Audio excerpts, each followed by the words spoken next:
इस डेटा के अंदर आपका डिपार्टमेंट नेम है और नेम्स है। तो आपको आपका बॉस ने बोला डिपार्टमेंट पे कितना कितना लोग हैं, उसका मुझे सॉर्टिंग चाहिए। तो लेट्स एग्जांपल, अगर आप सॉर्ट करते हैं, जैसे अगर आप कस्टम सॉर्ट में जाते हैं, इस सॉर्ट में आपने गया, जाने के बाद आपने नेम सिलेक्ट किया, डिपार्टमेंट सिलेक्ट किया, उसके बाद दो ऑप्शन आता है, इधर आता है ए टू जेड, नहीं तो जेड टू ए। तो अपने ए टू जेड पे क्लिक करते हैं तो देखिए आपके पास पहले आ गया क्या, एजेंट, उसके बाद असिस्टेंट मैनेजर, उसके बाद मैनेजर, फिर सीनियर एजेंट, फिर टीम लीड। तो आपका सीक्वेंस नहीं बना।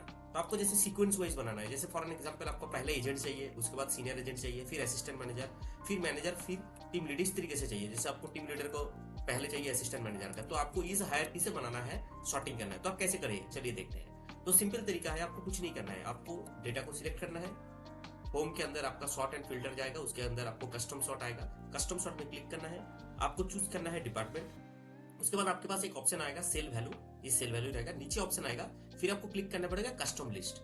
जब आप कस्टम लिस्ट पे क्लिक करते हैं, देखिए ऑलरेडी बहुत सारा लिस्ट ऑलरेडी एडेड है कस्टम लिस्ट। इसीलिए अगर मैं आपको एग्जांपल के दौरान बताऊंगा, जैसे आपने संडे लिख दिया, मंडे लिख दिया, इस तरीके से, फिर अगर आप ड्रैग करते हैं तो देखेंगे आपके पास Sunday, Monday, Tuesday, Wednesday, Thursday, Friday आ जाता है। तो सेम चीज तरीके से अगर आप जनवरी लिख दिया, जैन, फिर अपने फेब लिख दिया, इसको अगर आप ट्रैक करेंगे तो देखेंगे जनवरी, फरवरी, मार्च, अप्रैल, मई, जून सीक्वेंस वाइज आ जाता है। तो इसका कारण क्या है, इसका ऑलरेडी माइक्रोसॉफ्ट ने एक्सेल के अंदर ऑलरेडी ये फीचर्स कर दिया, कस्टम करके देख के रखा है, इसीलिए वो automatically by default sequence wise आ जाता है। बट हम उसको सीक्वेंस फिर से हम खुद क्रिएट कर सकते हैं सीक्वेंस। तो कैसे क्रिएट करेंगे, चलिए देखते हैं। आपने डेटा को चूज किया, कस्टम सॉर्ट पे गए, फिर आपने डिपार्टमेंट चूज किया, ए टू जेड की जगह आप यहाँ पे एक ऑप्शन है कस्टम लिस्ट, आपने इस पे क्लिक करेंगे।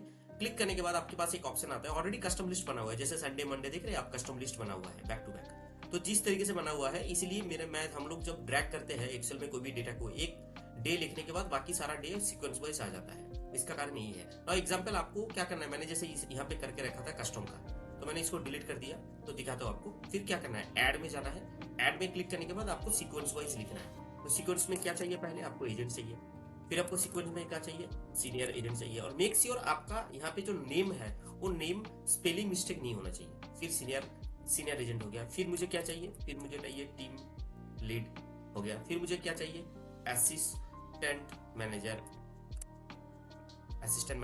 फिर मुझे क्या चाहिए, मैनेजर।